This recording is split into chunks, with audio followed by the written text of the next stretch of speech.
এই অঙ্কটা বলেছে এক্স সমান 2 প্লাস রুট থ্রি, ওয়াই সমান 2 মাইনাস রুট থ্রি হলে X Y plus 1 by X Y সমান কত?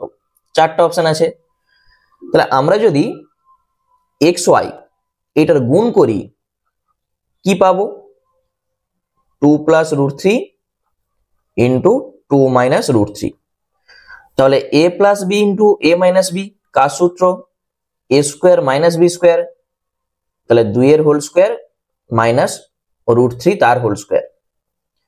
2 এর হোল স্কোয়ার মানেই 4, আর রুট থ্রির হোল স্কোয়ার 3। 4 থেকে 3 বাদ দাও 1। তাহলে এক্স ওয়াই এর মান যদি 1 হয়, আমাদের চাইছে X Y plus 1 by X Y, তার মান কত হবে? তাহলে 1 প্লাস 1 বাই 1 মানেই তো 1, আর 1 আর 1 এ যোগ করো 2। তাহলে এইটাই হবে আমাদের অ্যান্সার, যেটা অপশন বি তে আছে।